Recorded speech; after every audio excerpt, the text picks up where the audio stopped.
जय हिंद दोस्तों, स्वागत है आप सभी का आपके अपने YouTube channel GS hub by DS sir में। तो कैसे हो आप लोग?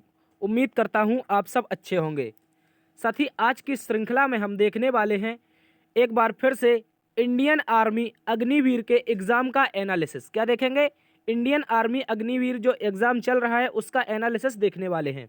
आज है 20 अप्रैल और आप सभी का स्वागत है आपके अपने YouTube channel GS hub by DS sir में।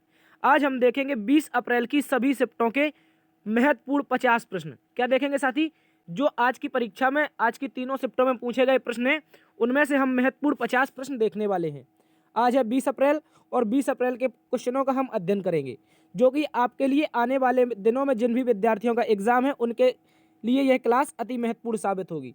इसलिए आप सभी से निवेदन है आप सभी जुड़े रहेंगे और दोस्तों में सेशन को शेयर करेंगे। ठीक है, कुछ इस तरह से प्रश्न रहेंगे, इनका साथ ही हम डिटेल से अध्ययन करेंगे और देखेंगे इन प्रश्नों से आने वाले एग्जाम में किस प्रकार से और प्रश्न पूछे जा सकते हैं। तो आप सभी से निवेदन है एक बार से सभी जुड़ जाएंगे और दोस्तों में सेशन को एक बार शेयर कर देंगे। चलते हैं आज के पहले प्रश्न की तरफ। आज का मोटिवेशन कोट जो आपको ऊर्जावान बनाएगा और मंजिल के प्रति जागरूक रखेगा। कह रहा है साथी, मुश्किलों से कह दो, मुश्किलों से कह दो उलझा ना करें हमसे, मुश्किलों से कह दो उलझा ना करें हमसे, हमें हर हाल में जीने का हुनर आता है, हमें हर हाल में जीत जाने का हुनर आता है। साथी, परीक्षाएं एक प्रकार से आपके इम्तहान यानी कि जो है ये एक आपके पास जो आपकी लाइफ है इसका एक हिस्सा है। ठीक है, और आप इन पर इम्तिहान को पार करेंगे जिससे आपकी लाइफ क्या बन जाएगी? सुगम बन जाएगी। ठीक है, तो इन परीक्षाओं से हमें घबराना नहीं है, इन परीक्षाओं से लड़ना है, उलझना है और इनसे आगे निकल जाना है। इसलिए मुश्किलों से कह दो कि उलझा ना करें हमसे, हमें हर हाल में जीत जाने का हुनर आता है। ठीक है, इसी जोश और जुनून के साथ चलते हैं आज के पहले प्रश्न की तरफ। आज का पहला प्रश्न ये रहा आपकी स्क्रीन पर।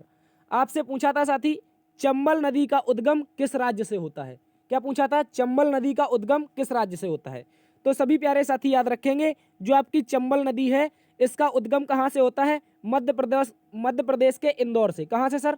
मध्य प्रदेश के इंदौर से इसका उद्गम होता है। और मध्य प्रदेश के इंदौर में कहाँ से? तो याद रखेंगे जाना पाव नामक एक पहाड़ी है सर।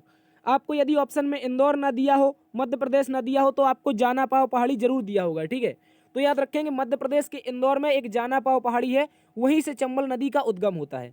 सर, चंबल नदी कितने राज्यों से होकर बहती है? तो याद रखेंगे क्वेश्चन पूछ सकता है, इसलिए याद रखेंगे। देखो, मध्य प्रदेश में तो उद्गम हुआ तो ये मध्य प्रदेश में बहेगी। इसके बाद चंबल नदी नदी जाती है आपकी राजस्थान, और राजस्थान से बहती है उत्तर प्रदेश में। और ये भी याद रखेंगे, जो चंबल नदी है साथी, ये यमुना की एक सहायक नदी है। किसकी? जो आपकी यमुना नदी है इसकी सहायक नदी कौन सी है? तो चंबल नदी है। इंपॉर्टेंट प्रश्न है, इसको आप लोग अच्छे से याद रखेंगे। चंबल नदी का उद्गम मध्य प्रदेश में जाना पाव की पहाड़ी से होता है। इसके अतिरिक्त 3 राज्यों से बहती है और यमुना की एक सहायक नदी है। ठीक है, इटावा के पास जाकर के यमुना में मिल जाती है, जहां पर एक पचनदे नामक स्थान पड़ता है। ठीक है, याद रखेंगे आप लोग। चलते हैं, इसका राइट आंसर क्या हो जाएगा? चंबल नदी का उद्गम जाना पाव पहाड़ी। चलते हैं अगले प्रश्न की तरफ। आज का अगला प्रश्न आपसे पूछा था सर, आनंदपुर साहिब किस राज्य में स्थित है? सर, आनंदपुर साहिब की बात करें तो सिख धर्म का एक प्रसिद्ध गुरुद्वारा है। किसका सर? इंपॉर्टेंट प्रश्न है, याद रखेंगे। आनंदपुर साहिब आपका सिख धर्म का एक प्रसिद्ध गुरुद्वारा है और ये कहां पर स्थित है? तो पंजाब राज्य में स्थित है। कहां पर सर? ये पंजाब राज्य में स्थित है। इंपॉर्टेंट है, याद रखेंगे। कहां पर हो जाएगा सर? पंजाब में। पंजाब में कहां पर हो जाएगा? तो पंजाब राज्य के रूपनगर डिस्ट्रिक्ट में। कहां पर सर? पंजाब राज्य का एक डिस्ट्रिक्ट पड़ता है रूपनगर। ठीक है, इंपॉर्टेंट है, याद रखेंगे। आनंदपुर साहिब यहां पर स्थित है। इसके अलावा सर एक और क्वेश्चन पूछता है, यह भी इंपॉर्टेंट है क्योंकि गुरु गोविंद के जन्म से संबंधित है। ठीक है, सिखों के 10वें गुरु श्री गुरु गोविंद सिंह जी थे, उनके जन्म से संबंधित है, इसलिए यह भी इंपॉर्टेंट है। इस लाइन को भी याद रख लेंगे, यह भी क्वेश्चन आपसे पूछ सकता है। पूछ रहा है सर, याद रखेंगे, श्री हरमिंदर साहिब। क्या कहते हैं सर? इसे कहते हैं श्री हरमिंदर का साहिब या फिर पटना साहिब। ये कहां पर गुरुद्वारा स्थित है? तो याद रखेंगे बिहार के पटना में। कहां पर सर?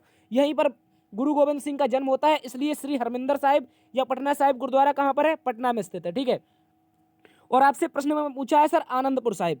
आनंदपुर साहिब कहां पर है? तो पंजाब राज्य के रूपनगर जिले में स्थित है। इसको भी याद रखेंगे, ये क्वेश्चन आपसे पूछा था। ठीक है, इंपॉर्टेंट प्रश्न है, याद रखेंगे। और ये क्लास आपके लिए अति महत्वपूर्ण साबित है क्योंकि इस क्लास से आज 3 से 4 क्वेश्चन रिपीट हुए हैं। मैं आपको दिखाऊंगा वो क्वेश्चन भी। ठीक है, चलते हैं अगले प्रश्न की तरफ। अगला प्रश्न पूछा था सर, आमेर का किला किस राज्य में स्थित है? क्या पूछा था सर? आमेर का किला किस राज्य में स्थित है? तो बात की जाए आमेर के किला की, ये एक प्रसिद्ध किला है और सर ये आपका राजस्थान में स्थित है। कहाँ पर? याद रखेंगे आमेर का किला राजस्थान में स्थित है। सर राजस्थान में कहाँ पर स्थित है? तो ये भी याद रखेंगे जयपुर में स्थित है। कहाँ पर? राजस्थान की राजधानी जयपुर में ये स्थित है आमेर का दुर्ग। इंपॉर्टेंट है आमेर का दुर्ग, या फिर इसी को कहते हैं आमेर का किला। ठीक है, ये एक प्रसिद्ध किला है। और इसका निर्माण सर किसने करवाया था? क्वेश्चन पूछ सकता है। तो याद रखेंगे इसका निर्माण कछवाहा सम्राट थे राजा मानसिंह। कौन थे? राजा सवाई मानसिंह के द्वारा इसका निर्माण करवाया गया था। इंपॉर्टेंट है, याद रखेंगे। आमेर के दुर्ग का निर्माण सर राजस्थान के जयपुर में राजा मानसिंह के द्वारा करवाया गया था, जो कि एक कछवाहा सम्राट थे। ठीक है, इसको याद रखेंगे। इसका राइट आंसर हो जाएगा राजस्थान। चलते हैं अगले प्रश्न की तरफ। अगला प्रश्न सर पूछा था छत्तीसगढ़ के वर्तमान में नए राज्यपाल कौन है? सर ये इंपॉर्टेंट क्वेश्चन है, क्योंकि ये कल ही हमने आपको बताया था कि श्री विश्वभूषण हरिश्चंद्र, कल बताया था। पिछली क्लास में लगातार 2-3 दिन से आपको राज्यपाल करवाए जा रहे हैं, उसमें क्वेश्चन बताया जा रहा है कि छत्तीसगढ़ के नए राज्यपाल कौन बने थे? श्री विश्वभूषण हरिश्चंद्र। इंपॉर्टेंट है, याद रखेंगे। श्री विश्वभूषण हरिश्चंद्र छत्तीसगढ़ के नए राज्यपाल बने हैं। इससे पहले सर ये राज्यपाल कहाँ के थे? तो याद रखेंगे ये इससे पहले राज्यपाल हुआ करते थे आंध्र प्रदेश के। कहाँ के सर? इससे पहले श्री विश्वभूषण हरिश्चंद्र आपके आंध्र प्रदेश के राज्यपाल हुआ करते थे। ठीक है, अब वर्तमान में कहाँ के हो चुके हैं? तो आपके हो चुके हैं कहाँ के सर? छत्तीसगढ़ के। इंपॉर्टेंट है, याद रखेंगे। ठीक है, चलते हैं अगले प्रश्न की तरफ। ये क्वेश्चन आपका क्लास से ही रिपीट हुआ है। ठीक है, अगला प्रश्न पूछा था सर बॉर्डर गवास्कर ट्रॉफी में कुल कितनी टीमें खेलती हैं? क्या पूछा था? बॉर्डर गवास्कर ट्रॉफी में कुल कितनी टीमें खेलती हैं? तो साथी याद रखेंगे जो बॉर्डर गवास्कर ट्रॉफी है ये आपकी भारत और ऑस्ट्रेलिया के मध्य होने वाली ट्रॉफी है। किस किस के मध्य सर? भारत और ऑस्ट्रेलिया के मध्य होने वाली ट्रॉफी है। इंपॉर्टेंट है, याद रखेंगे। इसमें सर कौन कौन सी टीमें खेलती हैं? तो भारत ऑस्ट्रेलिया खेलती है, यानी कि ऑप्शन में आपको 2 टीमें दिया गया होगा। ठीक है, याद रखेंगे। सर ये कब से शुरू हुई? सबसे पहले क्वेश्चन ये पूछ सकता है। तो याद रखेंगे इसकी शुरुआत साल 1996 में की गई थी। कब की गई थी सर? साल 1996 में इसकी शुरुआत की गई थी। इसके अतिरिक्त याद रखेंगे भारत के पूर्व क्रिकेटर सुनील गावस्कर, आप जिन्हें सनी पाजी के नाम से जानते हैं, भारत के पूर्व क्रिकेटर सुनील गावस्कर, भारत के पूर्व क्रिकेटर सुनील गावस्कर, और सर ऑस्ट्रेलियाई पूर्व क्रिकेटर थे एलन बॉर्डर। कौन सर? Allan Border. ठीक है, इन दोनों खिलाड़ियों के नाम पर 1996 में बीसीसीआई और ऑस्ट्रेलियन क्रिकेट बोर्ड के द्वारा एक ट्रॉफी की शुरुआत होती है, जिसे हम बॉर्डर गावस्कर ट्रॉफी के नाम से जानते हैं। इंपॉर्टेंट है, याद रखेंगे। ठीक है, सनी पाजी और एलन बॉर्डर के नाम पर इस ट्रॉफी की शुरुआत 1996 में हुई थी। और हाल ही में इसका आयोजन कहाँ पर हुआ है? तो करंट अफेयर का भी सवाल है, इसको याद रखेंगे। इसका आयोजन सर भारत में हुआ है, और भारत ने इस ट्रॉफी को 2-1 से भी जीता है, ये भी याद रखेंगे। ठीक है, तो इसका राइट आंसर क्या हो जाएगा? बॉर्डर गवास्कर ट्रॉफी में कुल 2 टीमें खेलती हैं, जिनमें भारत और ऑस्ट्रेलिया शामिल है। ठीक है, चलते हैं अगले प्रश्न की तरफ। अगला प्रश्न सर पूछा था FIH मेल हॉकी विश्व कप 2023 का विजेता कौन बना है? जो FIH मेल हॉकी विश्व कप हुआ है इसका विनर कौन बना है? ये क्वेश्चन आपसे पूछा था। तो आप याद रखेंगे इसका खिताब सर जर्मनी ने जीता है। किसने जीता है सर? इसका खिताब जर्मनी ने जीता है। सर किसे हराकर जीता है? तो याद रखेंगे बेल्जियम को हराकर। किसको? बेल्जियम को हराकर FIH मेल पुरुष हॉकी विश्व कप का खिताब जर्मनी ने जीता है। सर इसकी शुरुआत कब हुई थी इस विश्व कप की? तो याद रखेंगे सभी साथी, इस विश्व कप की शुरुआत साल 1971 में हुई थी। कब हुई थी सर? साल 1971 में इस विश्व कप की शुरुआत हुई थी। और ये भी याद रखेंगे पहले ये 2 वर्ष में होता था, लेकिन वर्तमान में प्रत्येक 4 वर्ष में इसका आयोजन होता है। कब कब होता है सर? प्रत्येक 4 वर्ष में इसका आयोजन होता है। जैसे अभी 2023 में हुआ, इससे पहले 2018 में हुआ था, क्योंकि 22 में शायद ये हो नहीं पाया था किसी कारणवश। ठीक है, याद रखेंगे। तो प्रत्येक 4 वर्ष में इसका आयोजन होता है। इंपॉर्टेंट प्रश्न याद रखेंगे। और इसका खिताब किसने जीता है? तो जर्मनी इसका राइट आंसर हो जाएगा। और ये भी याद रखेंगे, हो सकता है पूछ ले, नहीं पूछेगा हालांकि, पेनाल्टी शूट आउट में जीता है। किसमें सर? पेनाल्टी शूट आउट में। ठीक है, पेनाल्टी शूट आउट क्या होता है? जब दोनों टीमें बराबरी पे गोल करती हैं, उसके बाद 5-5 प्रयास और दोनों टीमों को मिलते हैं, उसी को पेनाल्टी शूट आउट कहते हैं। ठीक है, याद रखेंगे। तो पेनाल्टी शूट आउट में जर्मनी ने बेल्जियम को हराकर इस खिताब को जीता है, FIH मेल पुरुष हॉकी विश्व कप का। सर इसमें भारत ने हिस्सा भी लिया था। तो याद रखेंगे इसका आयोजन ही भारत में हुआ था, उड़ीसा राज्य में, जहां पर भुवनेश्वर और राउरकेला में इसका आयोजन हुआ था। और भारत इसमें 9वें स्थान पर रहा था। किसमें सर? इसमें भारत 9वें स्थान पर रहा था, ये भी याद रखेंगे। ठीक है, तो इसका राइट आंसर क्या हो जाएगा? जर्मनी ने खिताब जीता है। चलते हैं अगले प्रश्न की तरफ। अगला प्रश्न पूछा था 2011 की जनगणना के अनुसार सबसे कम जनसंख्या वाला राज्य कौन सा है? देखो सर क्वेश्चन ये आपको हमने कल करवाया था। क्या करवाया था? ये क्वेश्चन आपको कल करवाया था कि सबसे कम जनसंख्या क्या कौन से राज्य की है। तो जो क्वेश्चन आपकी 2011 की जनगणना से बन सकते हैं उनको आपके लिए इंपॉर्टेंट है, इनको नोट कर लेंगे। ठीक है, तो इसका राइट आंसर क्या हो जाएगा? सबसे कम जनसंख्या की बात करें, देखो यहाँ पर क्या लिखा है? सबसे कम जनसंख्या। तो इसका राइट आंसर क्या हो जाएगा सर? सिक्किम हो जाएगा। क्या हो जाएगा? सिक्किम इसका राइट आंसर हो जाएगा। इसके अलावा कल क्वेश्चन पूछा गया था क्या? सर्वाधिक जनसंख्या। तो सर्वाधिक जनसंख्या उत्तर प्रदेश की, ये कल पूछा गया था। लेकिन आज क्या पूछा है, सबसे कम। हो सकता है कल पूछ ले सर्वाधिक साक्षरता किस राज्य में है, तो याद रखेंगे सर्वाधिक साक्षरता लिटरेसी रेट कहाँ पर है, केरल में है। इंपॉर्टेंट है, ये भी याद रखेंगे। इसके अलावा सर एक दिन पहले क्वेश्चन पूछा गया था सर्वाधिक जनसंख्या घनत्व से, तो इसका राइट आंसर क्या हो जाएगा सर, सर्वाधिक जनसंख्या घनत्व आपका कहाँ पर है, ये आपका है बिहार में। कहाँ पर है सर, सर्वाधिक जनसंख्या घनत्व बिहार में है। इसके अलावा एक क्वेश्चन और पूछ सकता है कि सबसे कम जनसंख्या घनत्व कहाँ पर है, तो याद रखेंगे इसको भी आपको करवाया गया है, ये आपका अरुणाचल प्रदेश में, ये भी क्वेश्चन आ सकता है। तो इसलिए इन सभी क्वेश्चन को आप लोग याद कर लेंगे, ये आपके लिए 2 नंबर इंपॉर्टेंट होंगे जो कि आपके फाइनल सिलेक्शन तय करेंगे। ठीक है, इसलिए याद कर लेंगे इनको। सर्वाधिक जनसंख्या उत्तर प्रदेश में, जो कि कल पूछा गया था, और कल आपको बताया था कि सबसे कम कहाँ पर है, सिक्किम में है। इसके अलावा सर्वाधिक साक्षरता कहाँ पर है, केरल में है। ठीक है, इसके अलावा सर्वाधिक जनघनत्व कहाँ पर है, तो बिहार में है। इसके अलावा सबसे कम जनघनत्व कहाँ पर है, तो अरुणाचल प्रदेश में है। ठीक है, इन सभी को आप लोग याद रखेंगे, इंपॉर्टेंट क्वेश्चन है, 2 नंबर का क्वेश्चन है। ठीक है, चलते हैं अगले प्रश्न की तरफ। सर अगला क्वेश्चन पूछा गया था आपसे, चौरा चौरी की घटना किस शहर में हुई थी। सर चौरा चौरी घटना की बात की जाए तो ये उत्तर प्रदेश के गोरखपुर में। कहां पर सर, उत्तर प्रदेश के गोरखपुर में 4 फरवरी 1922। इंपॉर्टेंट प्रश्न है, याद रखेंगे, यही डेट है। कहीं कहीं आपको 5 फरवरी मिलता है, ये गलत हो जाएगी। ठीक है, उत्तर प्रदेश सरकार की ऑफिशियल वेबसाइट पर देखेंगे तो 4 फरवरी 1922 को उत्तर प्रदेश के गोरखपुर में चौरी चौरा नामक घटना हुई थी। सर ये घटना क्या थी, तो याद रखेंगे इस चौरी चौरा की घटना में आपके क्या हुआ था, चौरा चौरी में क्या हुआ था सर, इसमें कुल 21 पुलिस वाले, जिसमें से 20 सिपाही और एक दरोगा था। दरोगा का नाम था गुप्तेश्वर। ठीक है, याद रखेंगे, इसमें कुल 20 सिपाही, यानी 20 सिपाही और एक दरोगा को जो पुलिस चौकी थी वहां पर जिंदा जला दिया था। जो आपके वो आंदोलनकारी थे, असहयोग आंदोलन कर रहे थे आंदोलनकारी, उनके द्वारा चौरा चौरी नामक स्थान पर गोरखपुर में 21 पुलिस वालों को दरोगा के साथ जिंदा जला दिया था। और इसी घटना से आहत होकर, यह भी क्वेश्चन क्यों पूछा जाता है, तो इसलिए पूछा जाता है क्योंकि असहयोग आंदोलन इसी घटना के बाद बंद हो गया था। ठीक है, तो याद रखेंगे इसी घटना से गांधी जी दुखी हो गए और उन्होंने 12 फरवरी, कब सर, 12 फरवरी 1922 को महात्मा गांधी जी ने असहयोग आंदोलन वापस ले लिया। ठीक है, याद रखेंगे, क्या ले लिया सर, असहयोग आंदोलन वापस ले लिया था। ठीक है, किसने, महात्मा गांधी ने। कब लिया था, तो 12 फरवरी 1922 को। सर इस समय ये कहां पर थे गांधी जी, तो ये बरदौली में थे। ठीक, इंपॉर्टेंट है, याद रखेंगे। ठीक है, तो चौरा चौरी की घटना सर 4 फरवरी 1922 को उत्तर प्रदेश के गोरखपुर में हुई थी, जिसमें 21 पुलिस वालों को जिंदा जलाया गया था पुलिस चौकी में। ठीक है, याद रखेंगे। चलते हैं अगले प्रश्न की तरफ। इसका आंसर क्या हो जाएगा, Gorakhpur is the right answer. ठीक है, अगला प्रश्न कह रहा है सर, सरदार उधम सिंह के द्वारा जनरल डायर की हत्या कब हुई।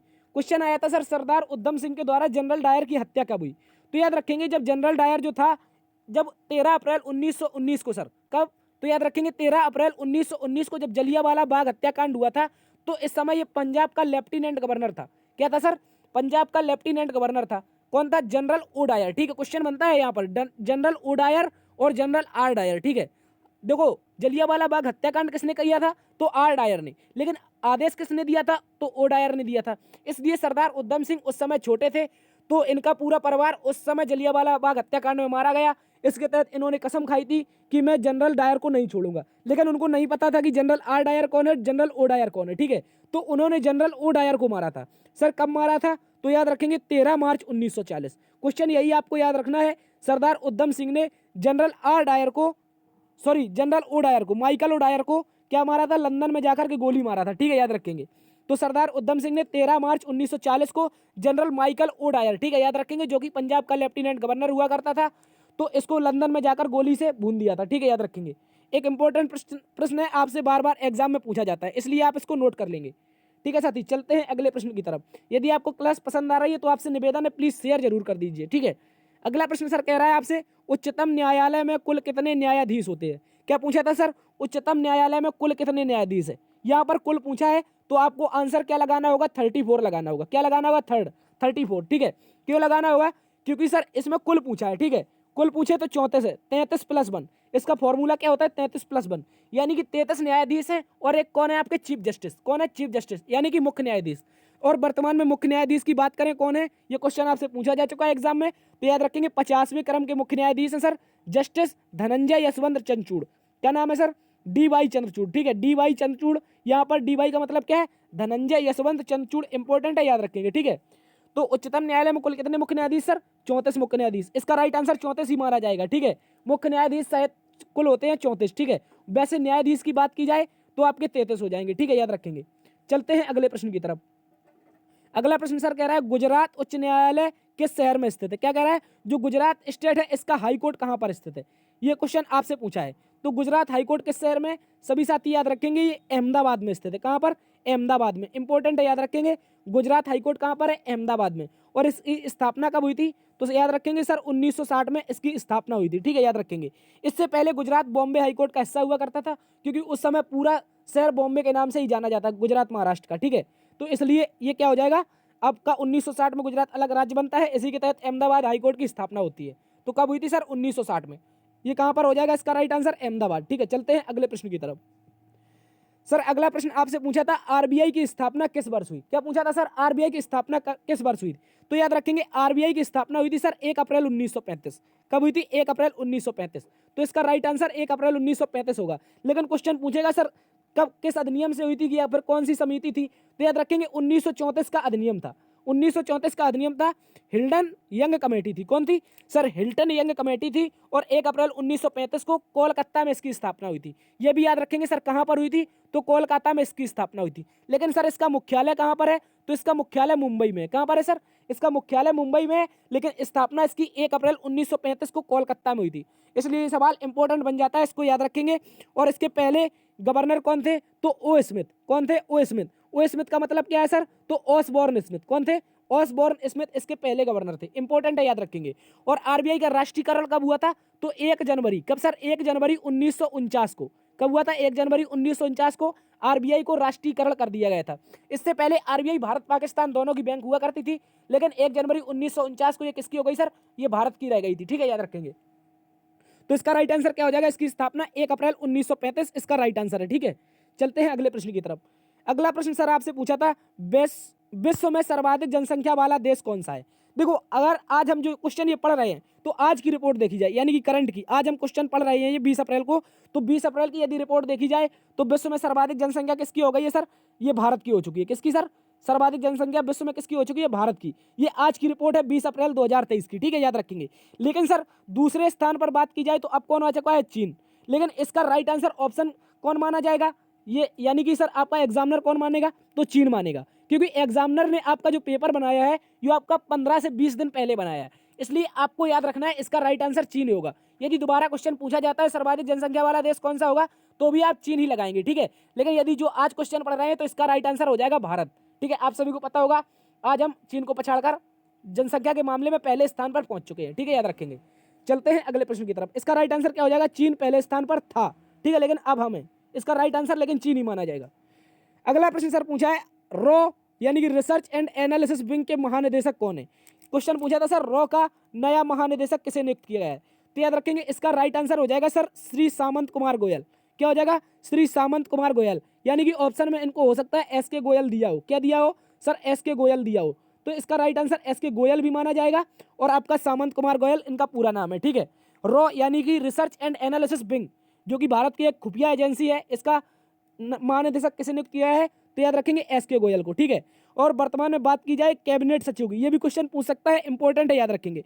कैबिनेट सचिव की बात की जाए तो ये आपका आईएएस का सबसे बड़ा पद होता है, ये जो कि वर्तमान में राजीव गाबा जी हैं। कौन है, भारत के वर्तमान में कैबिनेट सचिव श्री राजीव गाबा जी हैं। इसके अलावा क्वेश्चन पूछ सकता है विदेश सचिव कौन है, तो याद रखेंगे विनय मोहन क्वात्रा। कौन सर, विनय मोहन क्वात्रा, ये आपके भारत के विदेश सचिव हैं, इनको भी याद रखेंगे। कैबिनेट सचिव राजीव गाबा और विदेश सचिव विनय मोहन क्वात्रा।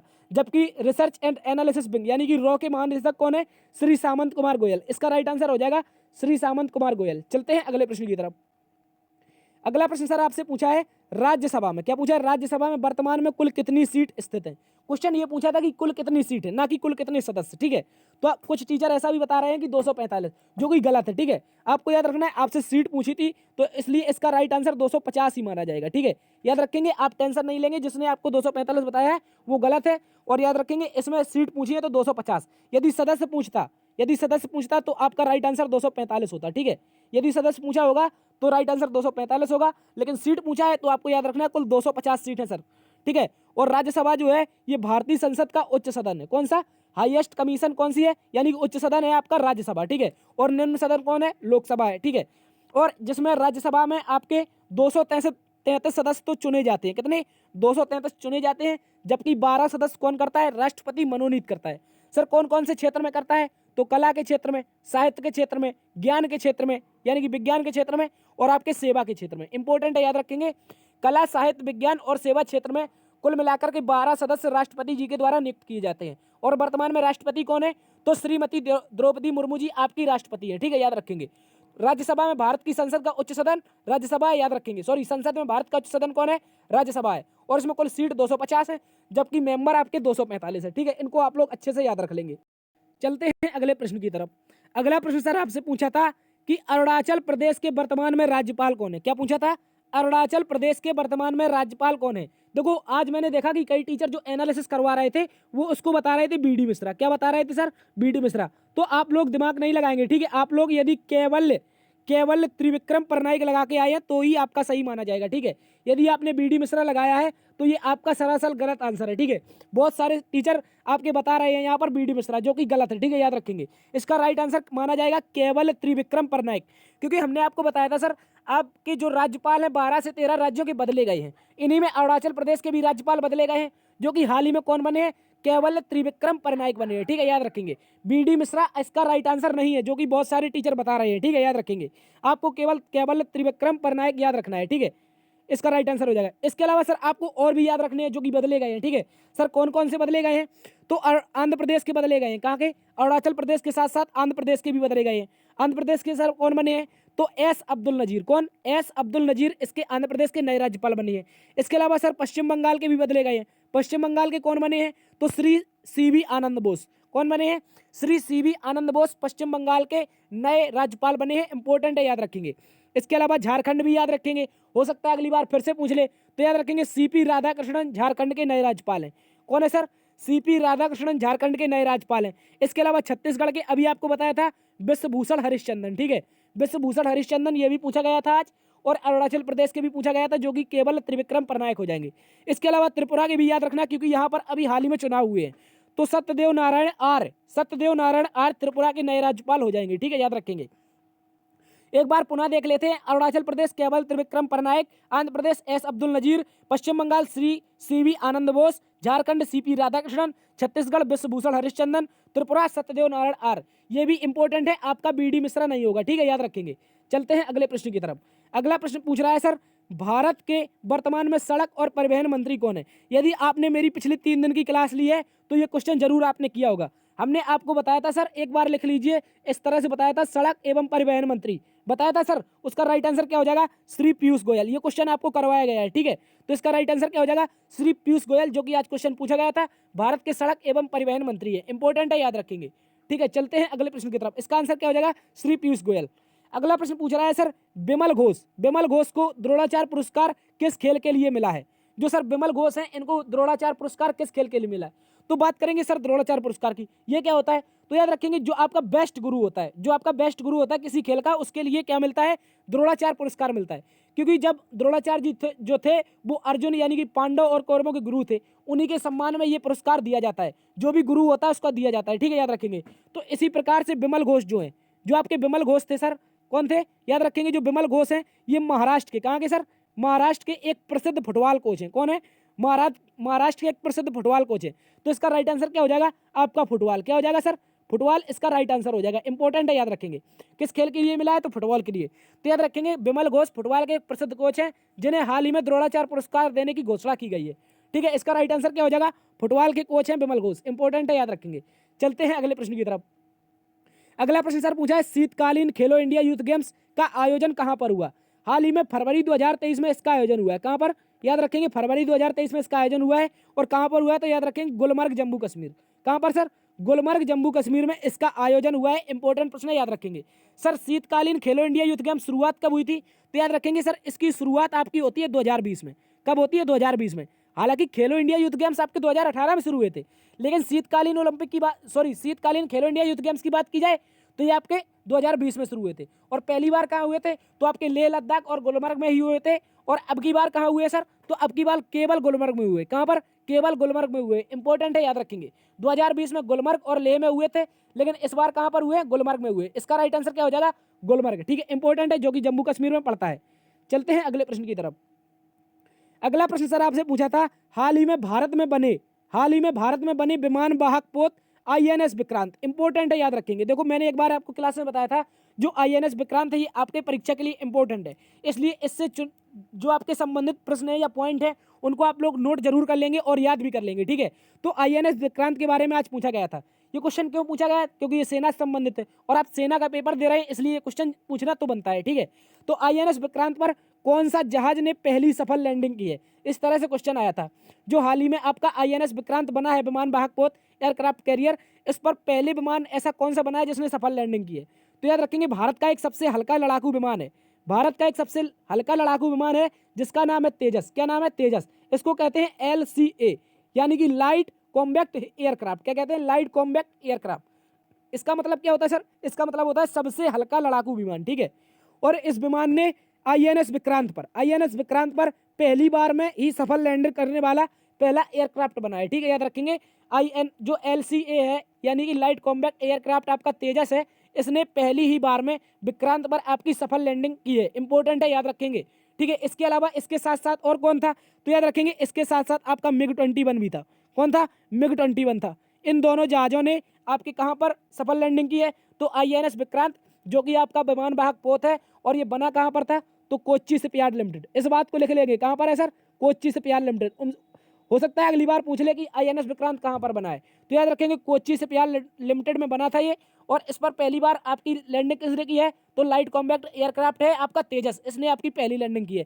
इसके साथ में और कौन था? MiG-21 भी, सॉरी MiG-21 नहीं होगा, यहाँ पर MiG-29 होगा, ठीक है। याद रख लेंगे, वापिस जाएंगे, आपको MiG-21 बता दिया। आप लोग याद रखेंगे MiG-29 जो विमान है इसके द्वारा इसकी साथ साथ इसकी लैंडिंग की गई है, ठीक है, याद रखेंगे। इसके अलावा आपने एक और लाइट कॉम्बैक्ट हेलीकॉप्टर के बारे में भी सुना होगा, उसका नाम क्या है? LCH। क्या नाम है? LCH यानी कि लाइट कॉम्बैक्ट हेलीकॉप्टर। इसका प्रॉपर में नाम दिया गया है प्रचंड। क्या नाम दिया है सर? प्रचंड इसका नाम दिया है, ये भी याद रखेंगे आप लोग, ठीक है। प्रचंड जो कि आपका लाइट कॉम्बैक्ट हेलीकॉप्टर है, जबकि लाइट कॉम्बैक्ट जो आपका एयरक्राफ्ट है वो कौन है सर? आपका तेजस है। इसको भी याद रखेंगे। चलते हैं अगले प्रश्न की तरफ। अगला प्रश्न पूछा था सर, पूर्व प्रधानमंत्री लाल बहादुर शास्त्री जी किस राज्य से संबंधित थे? क्या पूछा है सर? जो आपके पूर्व प्रधानमंत्री हैं लाल बहादुर शास्त्री जी, ये किस राज्य से संबंधित है? तो आप लोग याद रखेंगे जो लाल बहादुर शास्त्री जी हैं, इनका जन्म 2 अक्टूबर 1904 को हुआ था। माफी चाहेंगे, यहाँ पर 60 है, 1904 आप लोग नोट कर लेंगे कब हुआ था सर? 1904 को इनका हुआ था जन्मदिन। कब हुआ था? जन्म हुआ था, माफी चाहेंगे, जन्मदिन नहीं। 2 अक्टूबर 1904 को इनका जन्म हुआ था। कहाँ पर हुआ था? तो उत्तर प्रदेश के वाराणसी में। कहाँ पर सर? उत्तर प्रदेश के वाराणसी में इनका जन्म हुआ था। तो इसलिए इनका राज्य कौन सा हो जाएगा सर? उत्तर प्रदेश इनका राज्य हो जाएगा। और याद रखेंगे 1965 का जब भारत पाकिस्तान युद्ध हुआ था, इस समय ये भारत के क्या थे सर? ये भारत के प्रधानमंत्री थे, और इनके नेतृत्व में भारतीय सेना पाकिस्तान के लाहौर पर भी कब्जा कर ली थी, ठीक है। लेकिन उसके बाद ताशकंद समझौता होता है, जहां पर आपके श्री लाल बहादुर शास्त्री जी की मृत्यु हो जाती है हार्ट अटैक के कारण, ठीक है, याद रखेंगे। ये इतने ईमानदार थे कि इनकी सैलरी एक समय आपके 50 रुपए हुआ करती थी, लेकिन इनके घर का खर्च केवल 40 रुपए था। तो इन्होंने क्या किया सर? इन्होंने अपनी जो आपकी 10 रुपए सैलरी बचती थी उसको भी सरकार को वापस दे दिया। इनका एक बार एक बेटा था, जो आपका जो प्रधानमंत्री जी की गाड़ी थी उसको निकाल करके घुमाने ले चला गया, लेकिन प्रधानमंत्री जी ने क्या कहा कि हम प्रधानमंत्री हैं ना कि बेटा, तो उन्होंने उस गाड़ी का किराया भी दिया था जो उस समय उनका बेटा घुमाने ले गया था, ठीक है, याद रखेंगे। इसलिए आप लोग याद रखेंगे लाल बहादुर शास्त्री जी इंपोर्टेंट प्रधानमंत्री बन जाते क्योंकि बहुत ईमानदार थे, और इनका जन्म 2 अक्टूबर 1904 को आपका उत्तर प्रदेश के वाराणसी में हुआ था, ठीक है। और 1965 के समय ये क्या थे? भारत पाकिस्तान युद्ध समय भारत के प्रधानमंत्री थे, ठीक है। चलते हैं अगले प्रश्न की तरफ। अगला प्रश्न पूछा है सर, भारत के प्रथम प्रधानमंत्री पंडित जवाहरलाल नेहरू का जन्म कहां पर हुआ था? देखो यहाँ पर प्रधानमंत्री से 2 क्वेश्चन बने हैं, ठीक है, इंपॉर्टेंट है, याद रख लेंगे। इसलिए प्रधानमंत्री हैं जो राष्ट्रपति हैं इनको आप लोग याद जरूर रख लेंगे कहीं ना कहीं से, ठीक है। तो बात की जाए प्रधानमंत्री पंडित जवाहरलाल नेहरू जी की, तो इनका जन्म हुआ था सर 14 नवंबर 1989 को। कब हुआ था? 14 नवंबर 1989 को इलाहाबाद में हुआ था। कहां पर सर? इलाहाबाद में, ठीक है, जो कि वर्तमान में किस नाम से जाना जाता है? प्रयागराज से। किस नाम से जाना जाता है? प्रयागराज से। इंपॉर्टेंट है, याद रखेंगे। और सर यहाँ पर एक ये नहर के किनारे एक ये लोग रहते थे, किसके किनारे? नहर के किनारे, इसलिए इन लोगों का नाम क्या पड़ गया? नेहरू पड़ गया। हालांकि ये पंडित जी थे, लेकिन नेहरू इनकी कोई जात नहीं है, ये इनका एक नहर के किनारे रहने के कारण इनका नाम पड़ा है नेहरू, ठीक है। लोग इनको कहते थे नेहरू बाबा, यानी कि नेहरू नहर के किनारे रहने लगे। तो इनके पिताजी जो थे मोतीलाल नेहरू जी, ये कश्मीरी पंडित थे, ये भी याद रखेंगे, ठीक है। जो मोतीलाल नेहरू थे ये कश्मीरी पंडित थे, एक नहर के किनारे रहते थे, इसलिए इनका नाम क्या पड़ गया? नेहरू पड़ गया, ठीक है, याद रखेंगे। 14 नवंबर 1989 को भारत के प्रथम प्रधानमंत्री पंडित जवाहरलाल नेहरू जी का जन्म हुआ था, ठीक है। यदि आपको ये जानकारियाँ पसंद आ रही हैं और नहीं लग रही हैं तो आप लोग एक बार से दोस्तों में सेशन को जरूर शेयर करेंगे, ठीक है, ताकि और भी लोगों को पता चले कि इन लोगों का इतिहास क्या रहा है, अपने भारत के जो महान व्यक्तित्व हुए हैं, ठीक है। तो नेहरू जो थे, नहर के किनारे रहने के कारण क्या पढ़े थे, नेहरू, आप लोग इसको याद रखेंगे। जन्म कब हुआ था, 14 नवंबर 1989। चलते हैं अगले प्रश्न की तरफ। अगला प्रश्न सर पूछा है चौमहला पैलेस कहाँ पर स्थित है। क्या पूछा है, जो चौमहला पैलेस है ये कहाँ पर स्थित है। तो बात की जाए सर चौमहला पैलेस की, किसकी, चौमहला पैलेस की, तो ये तेलंगाना की राजधानी हैदराबाद में स्थित है। कहाँ पर, तेलंगाना की जो राजधानी है सर हैदराबाद में स्थित है। इंपॉर्टेंट प्रश्न है, याद रखेंगे, ठीक है। चौमहला पैलेस कहाँ पर हो जाएगा, हैदराबाद की राजधानी तेलंगाना में, माफी चाहेंगे तेलंगाना की राजधानी हैदराबाद में, ठीक है। और ये आपके जो हैदराबाद के निजाम थे, कौन थे, हैदराबाद के निजाम, इन निजाम का ये महल था, ठीक है, यानी कि यहीं से रहकर के निजाम अपनी सरकार चलाते थे, सत्ता चलाते थे, ठीक है। तो हैदराबादों के, माफी चाहेंगे, हैदराबाद के जो निजाम होते थे उनका महल कौन सा था, चौमहला पैलेस, ठीक है, याद रखेंगे। इसके अलावा सर आप याद रखेंगे जो हैदराबाद है, जो हैदराबाद है, हैदराबाद को किस ऑपरेशन के तहत मिलाया गया था, तो याद रखेंगे ऑपरेशन पोलो चलाया गया था। कौन सा सर, ऑपरेशन पोलो चलाया गया था, जिसके तहत हैदराबाद का भारत में विलय हुआ था। सर कब हुआ था, तो याद रखेंगे 1948 में हुआ था। कब हुआ था, 1948 में हैदराबाद का भारत में विलय हुआ था, जो कि आपका क्या था सर, याद रखेंगे हैदराबाद आपका ऑपरेशन पोलो के तहत निजाम को सरेंडर करना पड़ा था और ये भारत का अभिन्न हिस्सा बन गया था, ठीक है, याद रखेंगे। तो चौमहला पैलेस, निजाम का पैलेस, हैदराबाद में स्थित है। चलते हैं अगले प्रश्न की तरफ। अगला प्रश्न आपसे पूछा था 2022 में सर्वाधिक सेव का उत्पादन करने वाला राज्य कौन सा है। क्या पूछा था, 2022 में सर्वाधिक सेव उत्पादन करने वाला राज्य, तो याद रखेंगे सर्वाधिक ठंड कहाँ पर पड़ती है, जहाँ पर ठंड पड़ेगी वहीं पर सेव होगा, ठीक है। तो जम्मू कश्मीर में सर्वाधिक सर्दी पड़ती है, इसलिए जम्मू कश्मीर सेव उत्पादन में पहले स्थान पर हो जाएगा। किस स्थान में, सेव उत्पादन में पहले स्थान पर। देखो सेव की बात करें तो जम्मू कश्मीर, हालांकि फल की बात करें, किसकी, फलों की बात की जाए तो फलों में सबसे पहले स्थान पर कौन है, आपका आंध्र प्रदेश है। देखो सेव केवल एक फल है और बहुत सारे फलों का उत्पादन करने में पहले स्थान पर कौन है, आपका आंध्र प्रदेश। इसी के साथ साथ याद रखेंगे सब्जी उत्पादन में प्रथम स्थान पर कौन है सर, ये आपका उत्तर प्रदेश हो जाएगा। कौन हो जाएगा, उत्तर प्रदेश। सब्जी उत्पादन में, फलों के उत्पादन में आंध्र प्रदेश और सेव उत्पादन में जम्मू कश्मीर, इनको आप लोग याद रखेंगे, ठीक है। अगला प्रश्न आपसे क्या कह रहा है, अगला प्रश्न कह रहा है निम्नलिखित में से किस पूर्वोत्तर राज्य में 2023 में चुनाव संपन्न हुए। देखो पूर्वोत्तर राज्यों की बात की जाए तो यहाँ पर 3 राज्यों में चुनाव संपन्न हुए। पहला तो त्रिपुरा, मेघालय और नागालैंड। कौन कौन सर, त्रिपुरा, मेघालय और नागालैंड, इन तीनों राज्यों में चुनाव संपन्न हुए। सर आपको ऑप्शन क्या मिला था, तो ऑप्शन के हिसाब से आपको आंसर लगाना होगा। यदि त्रिपुरा ऑप्शन में होगा तो त्रिपुरा हो जाएगा, मेघालय होगा तो मेघालय हो जाएगा और नागालैंड होगा तो नागालैंड हो जाएगा, ठीक है, याद रखेंगे।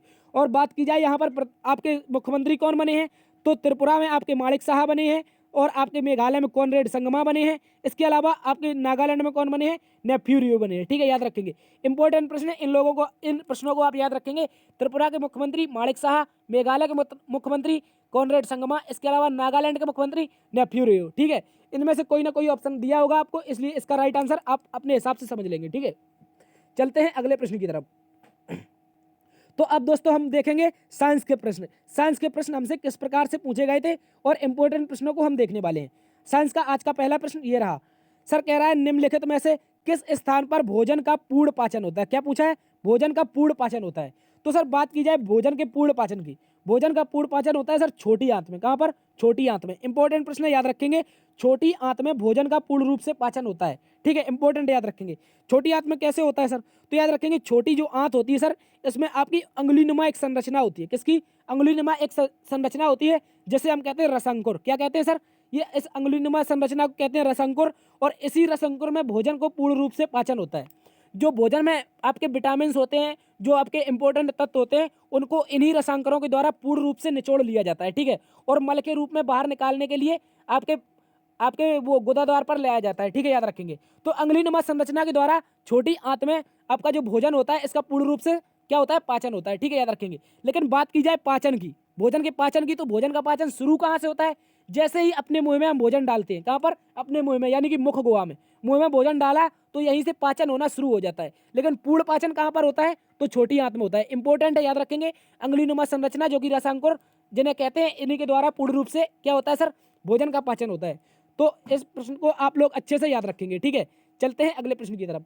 अगला प्रश्न शायद ये पूछा था, एक विद्यार्थी ने बताया था सर चुंबकीय प्रेरण या चुंबकीय कुछ करके प्रश्न था, इसको याद रखेंगे। तो हमने शायद ये प्रश्न पूछा गया होगा, आप इसलिए इसको याद रख लेंगे, ठीक है। चुंबकीय प्रेरण की खोज किसके द्वारा की गई, शायद इस तरह से क्वेश्चन था, ठीक है, याद रखेंगे। बात करें चुंबकीय प्रेरण की, तो सर इसकी खोज की थी चुंबकीय प्रेरण की ब्रिटिश वैज्ञानिक हुआ करते थे, एक माइकल फैराडे। कौन हुआ करते थे सर? माइकल फैराडे के द्वारा, जो कि ब्रिटिश वैज्ञानिक था। इसके द्वारा 1831 में चुंबकीय प्रेरण की खोज की गई थी। किसकी सर? चुंबकीय प्रेरण की खोज ब्रिटिश वैज्ञानिक माइकल फैराडे के द्वारा की गई थी, ठीक है।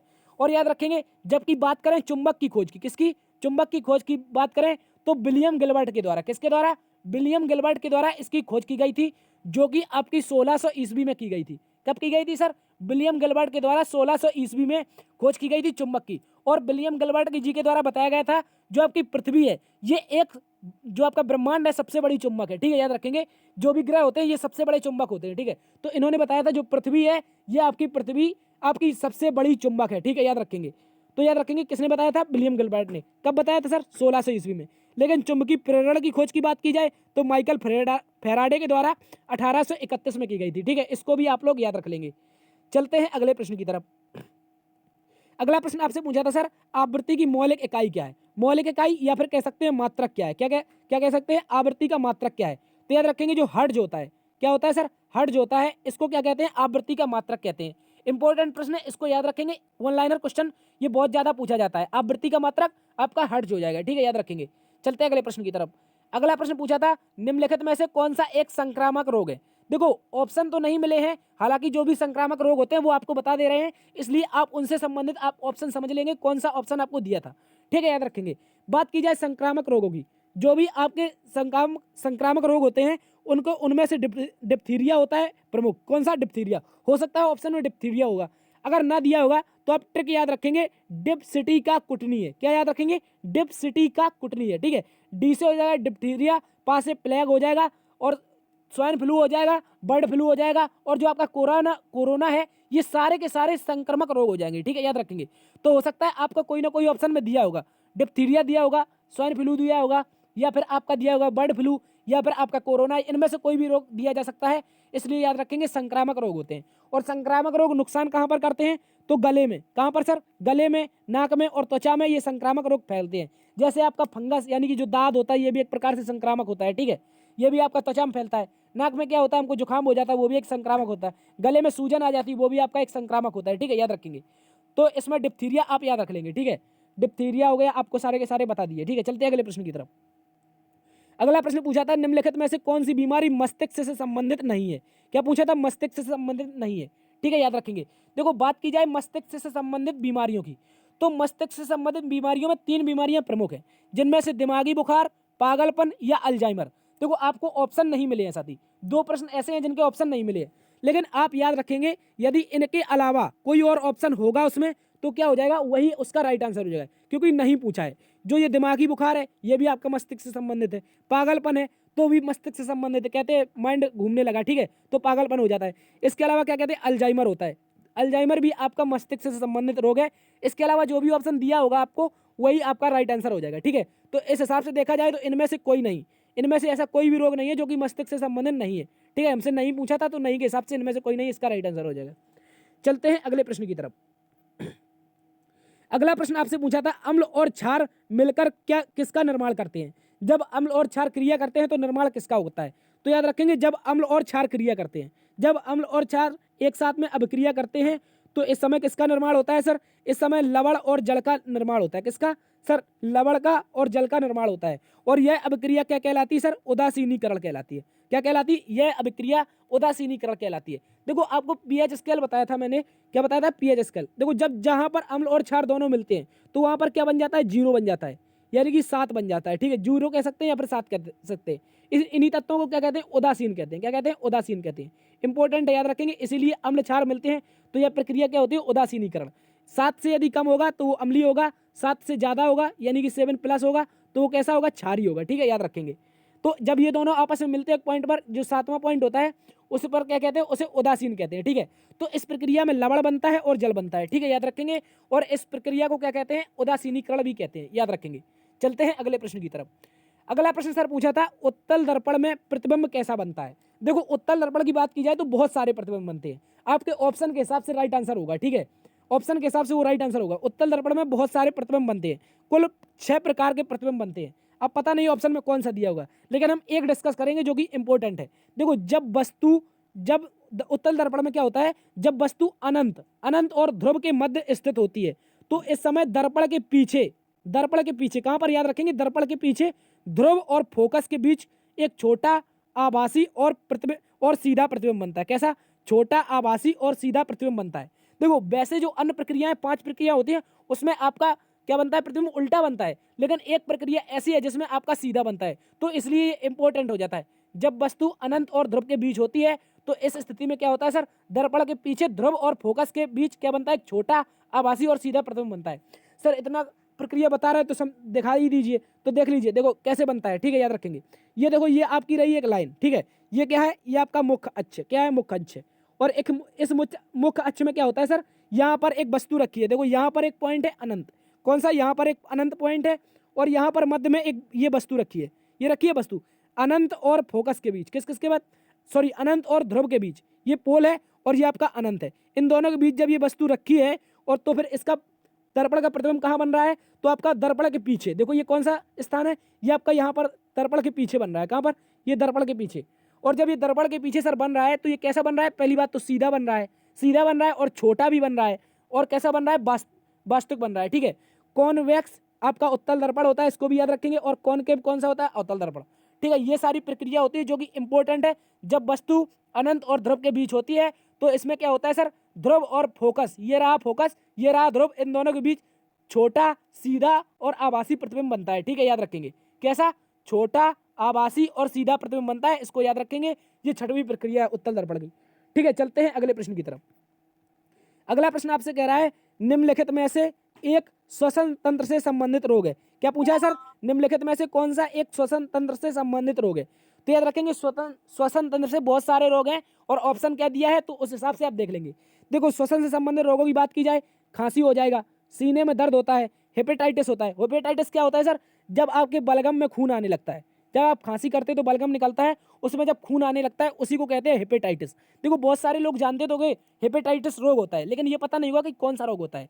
तो आप याद रखेंगे जब बलगम में खून आने लगता है तो उसी रोग को क्या कहते हैं, हेपेटाइटिस कहते हैं। ये सारे के सारे रोग किससे संबंधित है, तो श्वसन तंत्र से संबंधित है। किससे, श्वसन तंत्र से संबंधित। खांसी, सीने में दर्द, हेपेटाइटिस, ये सारे के सारे रोग किससे संबंधित है, श्वसन तंत्र से, ठीक है। इनमें से कोई ना कोई ऑप्शन आपको जरूर दिया होगा, ठीक है।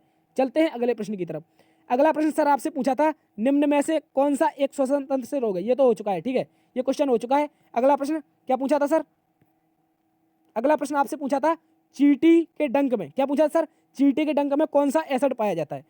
चींटी के डंक की बात की जाए, ये क्वेश्चन कई बार किया है हमने, तो याद रखेंगे इसमें फार्मिक एसिड पाया जाता है। कौन सा, फार्मिक अम्ल या फिर फार्मिक एसिड, ठीक है। आप सभी को पता होगा अम्ल को ही एसिड कहते हैं, तो फार्मिक अम्ल या फिर फार्मिक एसिड। इसके अलावा सर कहाँ पर पाया जाता है, जो आपका बिच्छू का डंक होता है, ततैया का डंक होता है, यानी कि जो भी आपका डंक मारने वाली क्या है आपके जीव जंतु हैं वो सारे के सारे क्या किस में पाया जाता है, तो उनमें उनमें आपका फार्मिक एसिड पाया जाता है। लेकिन आप मच्छर को छोड़ देंगे, ठीक है, मच्छर में आपका फार्मिक एसिड नहीं होता है, जबकि बिच्छू, ततैया, चींटी, इनके डंकों में क्या पाया जाता है, फार्मिक एसिड, ठीक है, याद रखेंगे।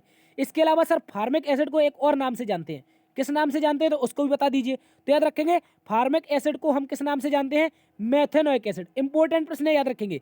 यदि आपको ऑप्शन में फार्मिक एसिड ना दे तो इसका राइट आंसर क्या माना जाएगा, मेथेनोइक एसिड, ठीक है। ये एक सरल कार्बोक्सिलिक एसिड है, और मेथेनोइक एसिड या फिर फार्मिक एसिड एक ही नाम है इसका, ठीक है। अगर फार्मिक एसिड ऑप्शन में नहीं था तो इसका राइट आंसर क्या होगा सर, मेथेनोइक एसिड होगा, ठीक है। इंपॉर्टेंट प्रश्न है, याद रखेंगे। चलते हैं अगले प्रश्न की तरफ।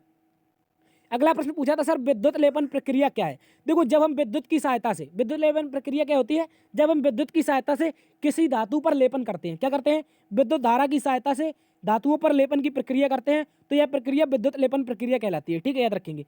जैसे जैसे लोहे की वस्तु को यदि हमें संरक्षित रखना है तो इसमें कभी कभी तांबे की, निकेल की और क्रोमियम की परत चढ़ाते हैं, ठीक है।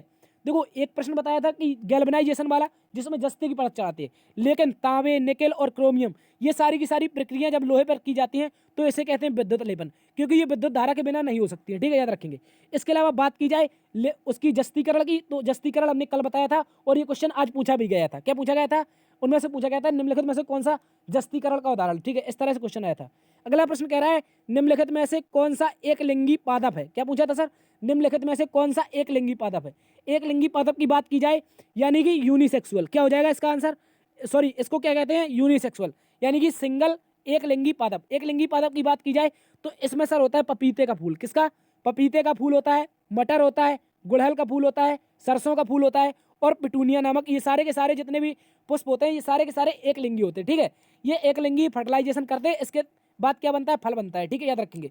तो एक लिंगी पादप यानी कि यूनिसेक्सुअल, पपीते का फूल इसका राइट आंसर हो जाएगा, या फिर ऑप्शन में मटर दिया होगा, या गुड़हल दिया होगा, या फिर सरसों दिया होगा। ठीक है, याद रखेंगे। सारे के सारे का आंसर क्या हो जाएगा इसका? ये सारे के सारे यूनिसेक्सुअल है यानी कि एक लिंगी है। ठीक है, चलते हैं अगले प्रश्न की तरफ। तो ये थी साथी आज की क्लास। उम्मीद करता हूँ आज की क्लास, आज का एनालिसिस आपको पसंद आया होगा। यदि पसंद आया है तो आपसे कुछ नहीं चाहते हैं, आपसे चाहते हैं कि प्लीज़ हमारे चैनल को सब्सक्राइब कर लीजिए। ठीक है, और यदि वीडियो पसंद आई है तो दोस्तों में एक बार आपसे निवेदन है, शेयर जरूर करिए। ठीक है, आप लाइक करिए अथवा ना करिए, लेकिन दोस्तों में शेयर जरूर करिए, ताकि बहुत सारे ऐसे विद्यार्थी हैं जिनको एग्जाम चल रहा है, उनके लिए ये क्लास बहुत महत्वपूर्ण साबित होगी। ठीक है, इससे प्रश्न पूछे जा रहे हैं, तो आपसे निवेदन है प्लीज़ सब्सक्राइब जरूर कर लें। देखते रहिए GS hub by DS sir. बड़ों को सम्मान करना, छोटों को प्यार देना। मिलते अगली वीडियो में, तब तक के लिए अपना ख्याल रखना। जय हिंद।